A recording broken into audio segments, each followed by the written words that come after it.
경영권 불법 승계 의혹으로 재판에 넘겨진 이재용 삼성전자 부회장의 공소장엔 우호적인 언론 보도를 유도하기 위한 삼성의 움직임이 적시됐습니다.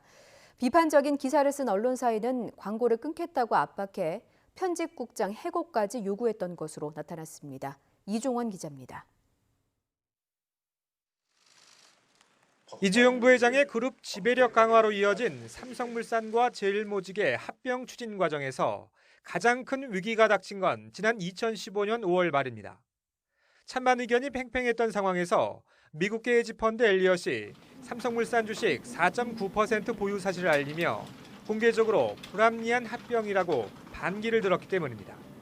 이 부회장 등의 공소장엔 이를 기점으로 미래전략실주도로 긴급 대응 전략을 수립하고 실행에 옮긴 과정이 구체적으로 적시돼 있습니다.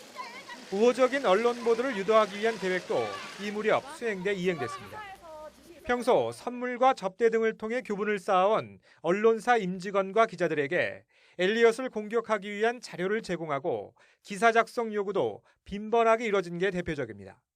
결과적으로 합병에 반대했던 엘리엇은 기업 사냥꾼이나 먹튀 등 시세 차익만 노리는 투기 세력으로 묘사되면서 합병 구도가 삼성과 엘리엇의 선악 대결로 그려졌다고 검찰은 공소장에 적었습니다.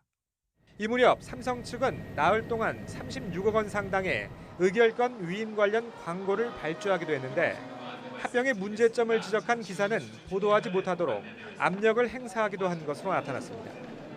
특히 한 무료 일간지 대표에겐 최지성 죄께의 죄발목이란 기사를 문제 삼아 편집국장을 해고하지 않으면 광고와 협찬을 줄이거나 끊겠다고 압박해 실제 보도를 막은 것으로 조사됐습니다.